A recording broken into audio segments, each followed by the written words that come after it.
presentation was done on Zika virus. And before I started my presentation, I thought Zika virus was some deadly virus that you could catch from mosquitoes and would cause you to get very sick or maybe die. I didn't really know about it. I remember briefly a couple of years back them talking about Zika virus and West Nile virus on the news. So I thought it was like a very deadly virus disease. But come to find out, it really isn't. It's caused by the Aedes mosquito, which is a black and white dotted mosquito that usually out in the daytime, and I'm sure we've seen plenty of them. I've actually seen them outside or in my garage, and I didn't know that was the mosquito that causes Zika virus.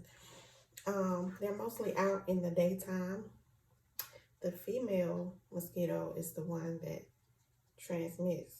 bites and transmits the disease. I didn't know that either.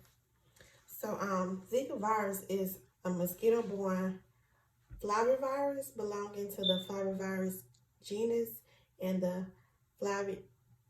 Flaviviridae family. Flaviviruses are tiny structures made up of protein, RNA, and a lipid membrane. The Zika virus was first identified in 1947 in Uganda in monkeys, and it was later identified 5 years later in 1952 in humans, also in Uganda and in the United Republic of Tanzania. Non-human and human primates are likely the main reservoirs of the virus, and human to vector, back to human transmission occurs during outbreaks.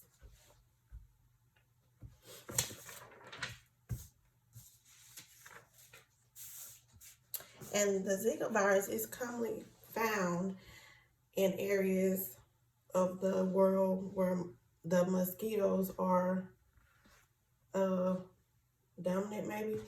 The southern United States, Africa, Central America, South America, Mexico, like all the subtropical and tropical regions of the world. That's where you find, mostly where you find mosquitoes, and that's where you find Zika virus, West Nile virus, yellow fever, dengue, that virus, and they're all similar viruses, and they all cause similar symptoms and reactions. The structure of Zika is that it consists of a single strand, positive sense RNA molecule encoding a polyprotein, which is cleaved prophetically to structural proteins and non-structural proteins. And on the slide, I have a picture of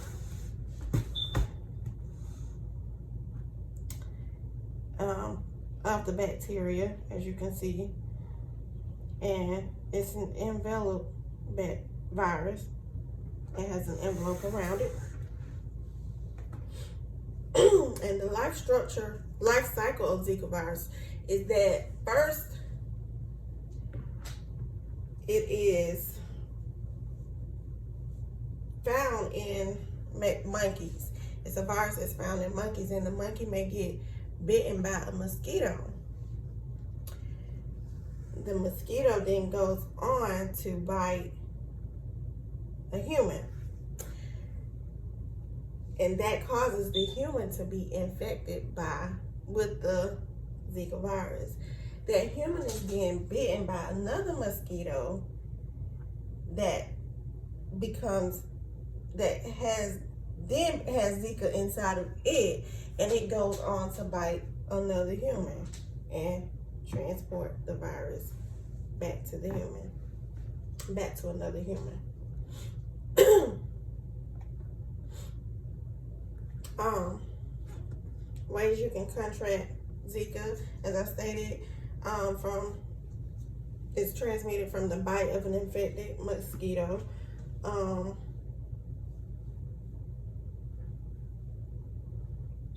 it can also be transmitted from a mother to a fetus during pregnancy, through sexual contact, through blood transfusions, and organ transplants, which are very unlikely but can possibly still happen.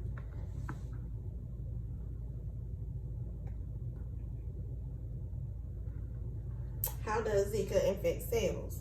Once inside the human body, the virus enter individual cells and replicate. As we all know, viruses cannot replicate on their own. They need a whole cell to replicate. So when the mosquito bites, the infected mosquito bites a human, the virus gets inside the human, and there the virus can multiply.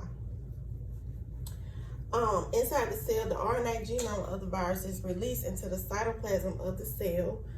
The viral particles then travel through the cell, undergoing more processing before being released at the cell surface. And released viral particles can then infect other cells and continue the process over and over. Signs and symptoms of Zika. Under normal conditions, healthy individuals usually do not have signs and symptoms of Zika. So that kind of made me wonder, like, have I been infected with Zika, or anybody I know, or anybody that's traveled to maybe Mexico, the Caribbean, and been bitten by a mosquito? Could we have possibly been infected by Zika and not know it because we didn't have any signs or symptoms?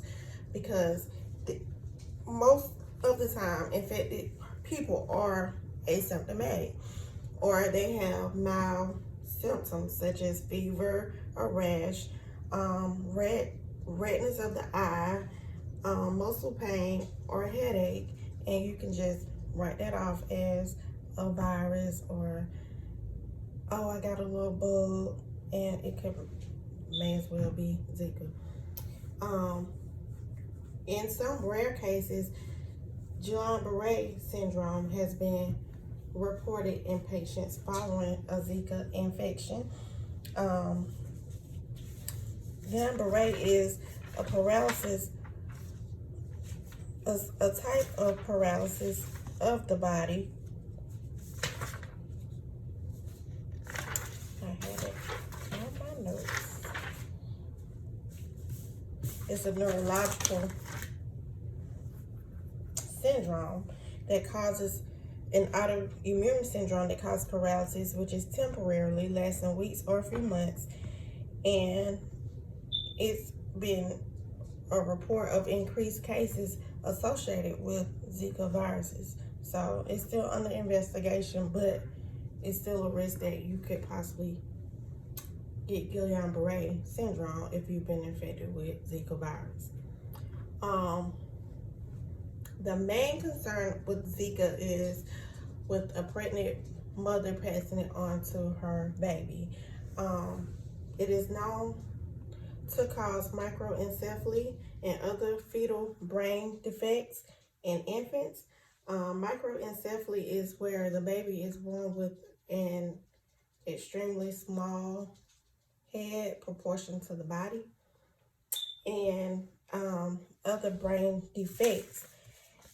And therefore, more precaution is taken with mothers when they're pregnant so that they don't catch Zika while they're pregnant. That was the main issue with Zika that I found in my research. All the other issues were small. Like I said, most people are asymptomatic, and if you do exhibit symptoms, they were mild symptoms, and you could just pass it off as having a regular 24-hour bug if you didn't know. To diagnose Zika, first the doctor will ask you if you've traveled to any areas where Zika is known and where there's been reported cases of Zika.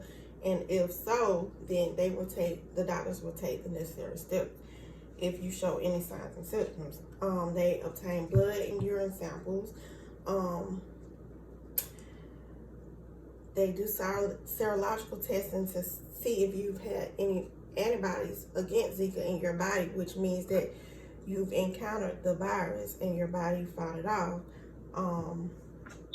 They look for presence of the virus in your blood by testing your whole blood, serum, and plasma to detect virus, viral nucleic acid, or virus specific immune globulin M and neutralizing antibodies.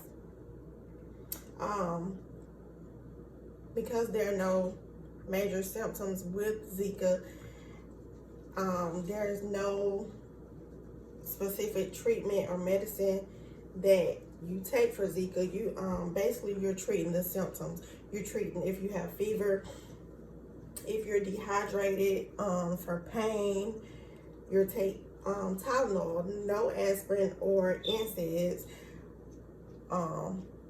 due to the risk of bleeding, and you just get plenty of rest. Basically, like if you had the flu or something. Protection against Zika is basically protecting yourself against mosquito bites, wearing the proper clothing, long sleeves, spraying yourself down with insecticide. If you're sleeping in an open area, try to use a mosquito net over your bed. Eliminate any standing water. We know that mosquitoes are attracted to water, so try to eliminate any standing water. If you have any pots and pans laying around, try to flip them upside down so that water does not collect inside of them. Cover up any trash cans.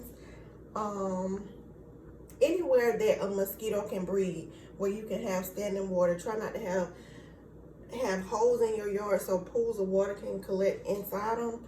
Try not to do that. Keep all young children and pregnant women sleeping under mosquito net, like I said. Apply insect repellent as needed. Wear long sleeves. Wear pants. Try to pull your socks up. Things like that of that nature. Like I said, Zika is not, once you research it, it's not a deadly virus. It only causes serious reactions in pregnant women and their babies that they deliver. Other than that, Zika is like any yellow fever, and they're all transmitted by the same type of mosquito, like I said.